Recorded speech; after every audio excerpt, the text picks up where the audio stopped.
ప్రభు అయిన యేసుక్రీస్తు నామములో మీ అందరికీ వందనాలు. గడిచిన 7 రోజులుగా 7 మాటలను గడిచిన 7 రోజులుగా ప్రభు అయిన యేసుక్రీస్తు ప్రభుల వారు సిలువలో మాట్లాడిన 7 మాటలను 7 వీడియోలుగా మీ ముందుకు తీసుకురావడానికి దేవుడు మాకెంతగానో సహాయం చేశారు. అయితే ఆ వీడియోలన్నీ మీరు విన్నారని నేను నమ్ముచున్నాను. ఒకవేళ ఎవరైనా వెనకపోయినట్లయితే డిస్క్రిప్షన్ బాక్స్లో ఆ వీడియోల లింక్స్ అన్ని మీకు ఇవ్వబడతాయి. వాటన్నింటిని విన్న తర్వాత ఈ వర్తమానాన్ని వినాలని ప్రేమపూర్వకంగా మిమ్మల్ని కోరుకుంటున్నాను. యేసుక్రీస్తు ప్రభుల వారు సిలువలో మాట్లాడిన మాటలు చాలా ప్రాముఖ్యమైనవన్న సంగతి మనందరికీ తెలుసు. ఎందుకనంటే ఒక వ్యక్తి మరణ దశలో ఉన్నప్పుడు ఆయన మాట్లాడినటువంటి చివరి మాటలు చాలా ముఖ్యమైన మాటలే ఆయన మాట్లాడతాడు. అదే రకంగా ఆ మాట్లాడిన మాటల వలన బ్రతికి ఉన్న వారికి ఎంతో లాభం ఉండాలి, ఎంతో మేలుండాలి. మరి అలాంటి పరిణామాలు ఏదైతే ఆయన మరణ దశలో ఉన్నప్పుడు, ఏదైతే ఆయన చివరి దశలో ఉన్నప్పుడు మాట్లాడాడో ఆ మాటలు మరి క్రైస్తవ విశ్వాసులకు ఎంత మేలుకరమైన మాటలు అని మన మాటల్లో వివరించడానికి ప్రయత్నం చేస్తే వివరించలేము. ఎందుకంటే అవి చాలా ప్రాముఖ్యమైనవి. అయితే ఈ 7 మాటల్లో గూర్చినటువంటి వివరణలు, ఈ 7 మాటలు గూర్చినటువంటి విశ్లేషణలు ఈరోజు క్రైస్తవ ప్రపంచానికి చాలా అందుబాటులో ఉన్నాయి. ఎంతోమంది దేవుని సేవకులు ఎంతో ప్రయాసపడి ఈరోజు క్రైస్తవ విశ్వాస ప్రపంచానికి అందించున్నారు. అయితే మరి ఈ అందించబడినటువంటి వివరణలు, విశ్లేషణలు నిజానికి ఒక విశ్వాసి జీవితంలో ఉన్నాయా అని ప్రశ్నిస్తే దానికి సమాధానం ఎవరికి వారుగా చెప్పాలి. అయితే ఇక్కడ ప్రాముఖ్యం ఏమిటంటే యేసుక్రీస్తు ప్రభుల వారు మాట్లాడిన మాటలు మన జీవితంలో మనం పాటిస్తున్నామా లేదా? ఎందుకంటే ఆయన మాట్లాడిన ప్రతి మాట కూడా మన బ్రతుకులో ఆయన ఉండాలని కోరుకున్నారు. ఆయన మాట్లాడిన ప్రతి మాట ద్వారా కూడా మనం బ్రతకాలని ఆయన ఆశపడ్డాడు. అందుకనే ఆయన మాట్లాడిన మాటలను ఒకసారి మనం చూసినట్లయితే 7 మాటలను కొంచెం సులభతరంగా జ్ఞాపకం చేసుకోవటానికి, కొంచెం సులభంగా మన జీవితంలో వాటిని మనం పాటించడానికి ఒక 4 భాగాలుగా విభజించటం జరిగింది. అందులో మొదటి భాగము ఏమిటనంటే ఆయన సిలువలో మాట్లాడినటువంటి 4వ మాట, అదేవిధంగా 7వ మాటను మొదటి భాగంగా మనం చూసినట్లయితే ఈ 2 మాటలలో దేవునితో ఆయనకున్న సంబంధాన్ని ఆయన ప్రస్తావించినట్టుగా మనకు కనబడుతుంది. 4వ మాటలో రాయబడిన మాట మనం చూస్తే, నా దేవా నా దేవా నా చెయ్యి ఎందుకు విడిచితివి అనేటువంటి మాట ఆయన ప్రస్తావిస్తారు. 7వ మాటకు వచ్చేసరికి ఇదిగో నా ఆత్మను నీకు నేను అప్పగించుకుంటున్నాను అనేటువంటి విషయాన్ని ఆయన అక్కడ ప్రస్తావిస్తాడు. అయితే ఈ యొక్క 2 మాటలలో ఉన్న సారాంశం ఏమిటనంటే మన జీవితంలో మనం దేవునితో సంబంధాన్ని కలిగి ఉండాలి. ఎలాంటి పరిస్థితులు వచ్చినా సరే, ఎలాంటి కష్టాలు వచ్చినా సరే, ఎలాంటి నష్టాలు వచ్చినా సరే ఆ సంబంధాన్ని కోల్పోవటానికి మనం ఏమాత్రం కూడా ఇష్టపడకూడదు. ఆయన సిలువలో మరణిస్తున్నప్పుడు ఆ సంబంధము ఇదిగో దేవుని దగ్గర నుంచి డిస్కనెక్ట్ అవుతుంది అనేటువంటి భావన ఆయన కలిగినప్పుడు ఆయన ఎంతగా విలవిలలాడిపోయాడో అలాంటి నేచర్, అలాంటి క్యారెక్టర్ ఈరోజు క్రైస్తవ విశ్వాసులుగా మనం కలిగి ఉండాలి. అంటే దేవుణ్ణి దూరం చేసుకోవటానికి కానీ, దేవుడు దూరమయ్యే పరిస్థితులు కానీ ఏమైనా మన జీవితానికి వచ్చినప్పుడు మనం కూడా ప్రభు సిలువలో విలవిలలాడినట్టుగా మనం కూడా ఆ సంబంధాన్ని కోల్పోయే విషయానికి వచ్చినప్పుడు చాలా బాధ చెందాలనేటువంటి సారాన్ని మనం అక్కడ నేర్చుకోవాలి.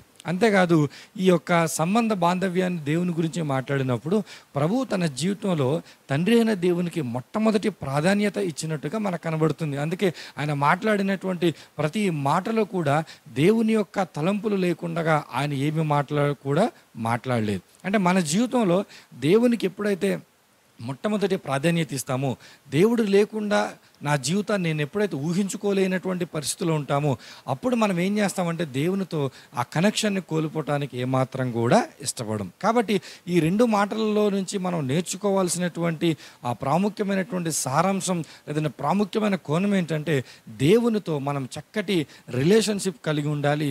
ఆ రిలేషన్షిప్ అనేది పోయే పరిస్థితులు ఎప్పుడు వచ్చినా కానీ మనం చాలా జాగ్రత్త పడి ఆ రిలేషన్ పోగొట్టుకోకుండా మనల్ని మనం కాపాడుకోవాలి. ప్రభు అలా కాపాడుకునే ప్రయత్నం చేశారు. ప్రభు ఆయన సిలువలో వేలాడుతూ కూడా దేవునితో తనకున్న సంబంధాన్ని గురించి ఆయన మాట్లాడినట్టుగా మనకు కనబడుతుంది. 2వ కోణాన్ని మనం చూసినప్పుడు ప్రభు సిలువలో మాట్లాడినటువంటి మొదటి మాట, 2వ మాట, 3వ మాట కనిపిస్తుంది. మొదటి మాట ఏమిటి అని ఆలోచన చేస్తే ప్రభువుని ఆయన అనేకమైనటువంటి హింసలు వాళ్ళు పెట్టి, అవమానాలు వాళ్ళు చేసి, హేళన వాళ్ళు చేసి, ఆయన వస్త్రములను తీసి ఆ వస్త్రములను పంచుకుంటున్నటువంటి పరిణామాలు ఆయన చూస్తున్నప్పుడు ఆయన మాట్లాడుతున్న మాట ఏంటంటే, ప్రభువా వీరేమి చేస్తున్నారో వీరికి తెలియదు కనుక వీరిని మీరు దయచేసి క్షమించండి అని కోరుకున్నాడు ఆయన. నిజానికి చూసినప్పుడు ప్రభువు వారిని క్షమించకుండా దేవుని దగ్గర ఆయన వెళ్ళి ప్రభువా వీరిని క్షమించమని అడగలేడు. అంటే ప్రభువు మొదటగా క్షమించాడు. ఉమ్మి వేసిన వారిని క్షమించేవాడు, మేకులు కొట్టిన వారిని క్షమించాడు, ఆయన వస్త్రములు లాగిన వారిని క్షమించాడు, ఆ వస్త్రములను వాళ్ళు పంచుకుంటున్న వారిని క్షమిస్తున్నాడు, హేళన చేసిన వారిని క్షమించాడు, నిందించిన వారిని క్షమించాడు, ఆయన కొట్టిన వారిని క్షమించాడు. అన్నీ చేసినా సరే ప్రభు ఏం చేశాడు తెలుసా? ఒక మనిషిని క్షమించాడు. ఈరోజు మనం నేర్చుకోవాల్సినటువంటి ఒక సత్యం ఏమిటంటే మనం క్షమించగలగాలి. ఎంతమంది మనం క్షమించే మనసును మనం కలిగి ఉన్నాం? ఒక మాట అన్నారని కొన్ని సంవత్సరాలుగా మాటలాడనటువంటి క్రైస్తవ విశ్వాసులు లేరా? ఏదో ఒక ఆలోచన తనకు వ్యతిరేకంగా చేశారని చెప్పి ముఖం కూడా చూడనటువంటి పరిస్థితులు లేవా? ఒకరి మధ్య ఒకరికున్నటువంటి ఏదో ఆస్తి తగాదాలు కానివ్వండి, కుటుంబ సంబంధాలు వచ్చిన గొడవలు కానివ్వండి, దానివలన ఒక కుటుంబం మరొక కుటుంబానికి వెళ్ళలేనటువంటి పరిస్థితి, వీరిద్దరు మాత్రం కామన్గా చర్చికి వెళ్ళేటువంటి పరిస్థితి. మరి ఇలాంటి నేపథ్యం ఉన్నప్పుడు ఈ దేవుడు మాట్లాడినటువంటి మాటల్లో నుంచి మనం ఏం నేర్చుకోవాలి? ఒకరిని క్షమించే గుణం కలిగి ఉండాలి. ప్రభు క్షమించాడు కాబట్టే ఇదిగో ఆ మాటను అనగలిగాడు. ప్రభువా వీరిని క్షమించమన్నాడు. రెండవది, దొంగ ఆయన పక్కన ఉన్నప్పుడు దొంగతో మాట్లాడుతూ అంటున్నాడు, ఇదిగో నీవు నాతో పరదేశంలో ఉంటావు. ఒక విషయాన్ని జాగ్రత్తగా మనం ఆలోచన చేయండి. కుటుంబ సభ్యులైనా, సంఘ సభ్యులైనా, సమాజంలో ఎవరమైనా సరే మార్పు పొందిన వారము, క్రీస్తు కొరకు బ్రతుకుతున్న వారము ఒకప్పుడు మనం అందరం కూడా ఎక్కడ ఉండాలో తెలుసా? పరలోకంలో ఉండాలి. అది ఎలాంటి లోకము? శాశ్వత లోకము. భూలోకము అశాశ్వతమైనది. ఒకరోజు మనం విడిచిపెట్టి వెళ్ళిపోతాం. ఈ భూలోకంని ఒకరోజు మనం ఎవరం కనబడం, కానీ ఇదిగో ఈ భూలోకంలో కనబడుతున్న ప్రతి ఒక్కరం కూడా ఎక్కడ కనబడతామంటే పరలోకంలో కనబడతాం. మరి పరలోకంలో కనబడేటువంటి పరిస్థితి, శాశ్వత లోకంలో మనమందరం ఉండేటువంటి పరిస్థితి భవిష్యత్తులో ఉన్నప్పుడు భూమి మీద మనం ఎలా ఉండాలి? ఒకరికి ఒకరము భరోసా ఇచ్చేవారుగా, ఒకరిని ఒకరు క్షమించుకునేవారుగా. ఇదిగో ఆ యొక్క దొంగ యొక్క పాపాలను క్షమించాడు. దొంగలు కూడా ఒకానొక సమయంలో నిందిస్తే వారిని కూడా క్షమించాడు. ఎందుకు తెలుసా? ప్రభువుకు తెలుసు ఒకప్పుడు మనం అందరం కూడా ఎక్కడ ఉండాలి తెలుసా? ఆ పరదేశంలో ఉండాలి. ఆ తర్వాత ఆ మాట్లాడినటువంటి మూడవ మాటను మనం చూసినప్పుడు, ఇదిగో శిష్యుడితో మాట్లాడుతూ ఈమె నీ తల్లని, తల్లితో మాట్లాడుతూ ఇతన్ని కుమారుడని, ఇదిగో బాధ్యతను జ్ఞాపకం చేశాడు. ఈ బాధ్యతను జ్ఞాపకము చేసినప్పుడు ఆ తల్లి అయినా ఆ కుమారుడైనా ఎలా ఉంటారు? ప్రభువు మాకు ఇచ్చిన బాధ్యత అని చెప్పి ఎంత చక్కటి రిలేషన్షిప్ వాళ్ళు మెయింటైన్ చేస్తారు. ఒక మాటలో చెప్పాలంటే మరొకరికి ఆదర్శవంతమైనటువంటి బంధంగా, మరొకరు చూసి నేర్చుకునేటువంటి గుణగణాలు కలిగినటువంటి కుటుంబ సభ్యులుగా వారు ఉంటారు. ఈ మూడు మాటల్లో నుంచి మనం నేర్చుకోవాల్సినటువంటి ఒక రెండవ కోణం ఏంటో తెలుసా? ఇదిగో మనుష్యులతో మనము హెల్దీ రిలేషన్షిప్స్ కలిగి ఉండాలి. ఆరోగ్యవంతమైనటువంటి సంబంధ బాంధవ్యాలను మనం కలిగి ఉండాలి. అది దొంగతోనైనా, అది తల్లితోనైనా, అది మనల్ని హింసించిన వారితోనైనా, ఎవరితోనైనా సరే మనం మంచి బాంధవ్యాన్ని కలిగి ఉండాలి. ఈరోజు మనం చూడాలి, మనం నేర్చుకోవాలి. కుటుంబస్తులతో బాగుండాలి, మనల్ని నష్టపరిచే వారితో మనం బాగుండాలి, మనల్ని కుట్రలు చేసి మనల్ని పాడు చేయాలనుకునే వాళ్ళతో బాగుండాలి. వారు ఎటువంటి వారైనా సరే ఒక క్రైస్తవ విశ్వాసి అందరితో సమాధాన పడాలి. ఒక క్రైస్తవ విశ్వాసికి ఉన్న మంచి గుణం ఏంటో తెలుసా? వారు క్షమిస్తారు అనేటువంటి నేపథ్యాన్ని ఈరోజు ప్రపంచానికి మనం చాటి చెప్పాలి. ఆ మూడు మాటల్లో ఆ సారాంశాన్ని మనం నేర్చుకోవాలి. మరొక కోణంలో మనం చూస్తే యేసుక్రీస్తు ప్రభుల వారు సిలువలో వ్రేలాడుతున్న సందర్భంలో 5వ మాట, ఇదిగో ఆయన అంటున్నాడు, నాకు దాహం వేస్తుంది అని అంటాడు. నాకు దాహం వేస్తుంది అనేటువంటి ఈ యొక్క మాట యేసుక్రీస్తు ప్రభుల వారు భూమి మీద ఉన్నప్పుడే ఒక స్త్రీతో మాట్లాడినప్పుడు కూడా కనబడుతుంది. సమరయ స్త్రీతో మాట్లాడినప్పుడు ఆయన సమరయ స్త్రీ దగ్గరికి వెళ్ళి నాకు దాహం వేస్తుంది, నీరు ఇవ్వగలవా అని మాట్లాడినట్టుగా యోహాను సువార్తలో మనకు కనబడుతుంది. అప్పుడు ఆమె అంటది, అయ్యా ఇదిగో సమరయులు యూదులతో సాంగత్యం చేయరు కదా, నువ్వు ఎలా దాహానికి ఇమ్మని అడుగుతున్నావు అని అంటే ప్రభువు మాట్లాడుతూ ఒక అద్భుతమైన మాట అంటాడు, ఇదిగో నువ్వు ఎవరితో మాట్లాడుతున్నావో తెలుసా? ఒకవేళ నువ్వు అడిగితే నేను నీకేమిస్తాను తెలుసా? జీవజలాన్ని ఇస్తాను అన్నాడు. సిలువలో ఆయన మాట్లాడుతూ ఇదిగో శరీర భౌతిక అవసరతని ఆయన జ్ఞాపకం చేస్తూనే, ఇదిగో ఆయన భూలోకంలో ఉన్నప్పుడు జరిగిన సందర్భాన్ని మనం ఒకసారి కనెక్ట్ చేసుకుని ఆలోచిస్తే, ఇదిగో మన భూమి మీద బ్రతికినంత కాలం భౌతిక అవసరాలు ఉంటాయి. దాహం వేస్తుంది, అన్నం తింటాం, శరీర రక్షణ కావాలి, శరీరానికి ప్రేమ కావాలి, అనేకమైనటువంటి అవసరాలు ఉంటాయి. ఆ అవసరతలు తీర్చుకోవడంతో పాటుగా ఈ దేహంతో ఉన్నప్పుడు మనం ఏం చేయాలో తెలుసా? ఆత్మీయ అవసరతలు కూడా మనం ఆలోచించాలి. ఈ దేహానికి శారీరక అవసరం దాహం ఎలా ఉందో, ఈ దేహంతో ఉన్నప్పుడు కూడా ఆత్మీయ దాహాన్ని మనం గుర్తించగలిగి, ఈ దేహంతో ఉన్నప్పుడే ఆత్మ సంబంధమైనటువంటి ఆలోచనలు మనం కలిగి, ఆత్మ సంబంధమైనటువంటి పనులను మనం చేసి, ఆత్మ సంబంధమైన పరలోకాన్ని మనం స్వతంత్రించుకోవాలి. కేవలం మనం భూమి మీద శారీరక సంబంధాల కోసం మనం బ్రతకటం లేదు. ఇది కేవలం శారీరక సంబంధాల కోసమే క్రీస్తును మనం అనుకరించటం లేదు, కానీ శారీరక అవసరతలతో పాటుగా ఆత్మ సంబంధమైనటువంటి అవసరతలు మనం పాటించాలన్నటువంటి ఒక కోణాన్ని ఆయన మాట్లాడినటువంటి 5వ మాట నుంచి మనం నేర్చుకోవచ్చు. 6వ మాటలో నుంచి మరొక కోణాన్ని ఆయన మనకు చూపిస్తున్నాడు. ఏంటి 6వ మాట అంటే సమాప్తమైనది అని అంటాడు ఆయన. యేసుక్రీస్తు ప్రభుల వారు భూమి మీద పుట్టినప్పటి నుంచి ఆయన చనిపోయేంత వరకు కూడా ప్రభువు చిత్తాన్ని ఆయన చేశాడు. ఆయనకి ఎన్నో సమస్యలు వచ్చాయి, ఎన్నో ఆకర్షణలు వచ్చాయి, ఎన్నో ఇబ్బందులు వచ్చాయి, ఎన్నో ఆటంకాలు వచ్చాయి. కానీ ఏది వచ్చినా సరే ఆయన దేన్ని మర్చిపోలేదు తెలుసా?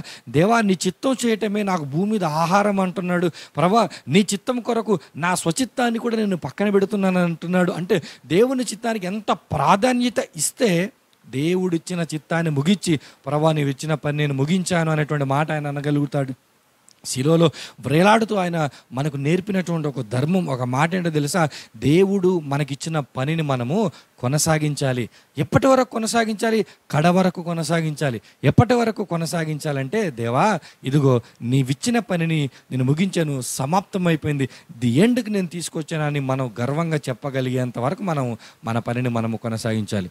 అపోస్తలుడైనటువంటి పౌలు గారు కూడా ఇదిగో ఆయన అంటున్నారు, నా పరుగు నేను కడముట్టించిదిని, పోరాటం నేను పోరాడాను, ఇదిగో ఇక ముందు నా కొరకు నీతికి, ఇంక ముందు నా కొరకు జీవ కిరీటము ఉంది అని చెప్పి ఎంత సంపూర్ణంగా, ఎంత ధైర్యంగా మాట ఆయన అంటున్నాడు. మనం కూడా ఆ మాట అనగలగాలి. ప్రభువు వ్రేలాడుతూ అంటున్నాడు, ప్రభా సమాప్తమైంది, నేను వచ్చిన పని ముగియబడింది, నేను వచ్చిన పని ముగించేశాను ప్రభా అని చెప్పి దేవునితో అంటున్నాడు. ప్రభువు పలికిన 7 మాటలలో కూడా 4 కోణాలను మనం చూసాం. మొదటి కోణం దేవునితో మనం కలిగి ఉండేటువంటి మంచి సంబంధం. 2వ కోణం మనుషులతో మనం కలిగి ఉండేటువంటి మంచి సంబంధం.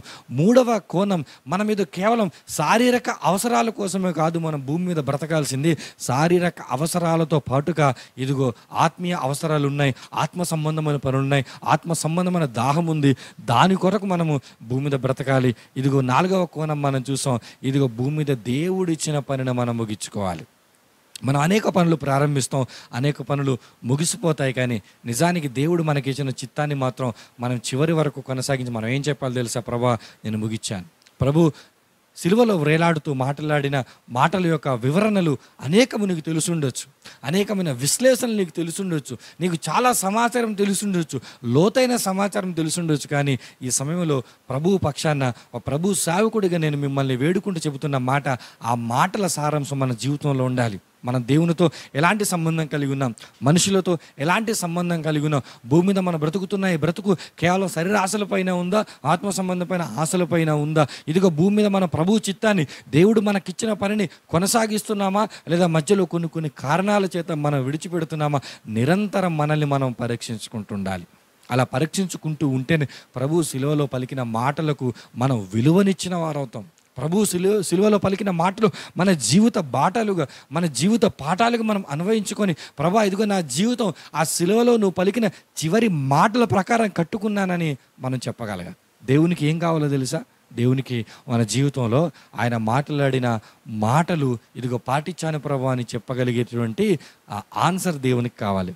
ఈ సమయంలో ఈ యొక్క మాటలన్నీ విన్న మీరు మీ జీవితంలో ఈ 4 కోణాలలో మీరు ఎలా ఉన్నారు? ఈ 4 కోణాలు ఒకవేళ శ్రేష్టంగా ఉన్నట్లయితే దేవుడు మిమ్మల్ని ఆశీర్వదిస్తాడు. ఒకవేళ ఎక్కడైనా లోపంగా ఉన్నట్లయితే మరొకసారి మనల్ని మనం సరిదిద్దుకుందాం. మరొక గుడ్ ఫ్రైడే వచ్చే సమయానికి ఈ 4 కోణాలలో 7 మాటలను మన జీవితంలో ఫుల్ఫిల్ చేసినటువంటి వారుగా మనం ఉండాలని భావిస్తూ, ఇదిగో మీ అందరి నిమిత్తం మేము ప్రార్థన చేస్తున్నాం, మా నిమిత్తం కూడా మీరు ప్రార్థన చేయాలని ప్రార్థిస్తూ ఇదిగో ఈ మాటలను ముగిస్తున్నాం. మీ అందరికీ మా యొక్క వందనాలు తెలియజేస్తున్నాం.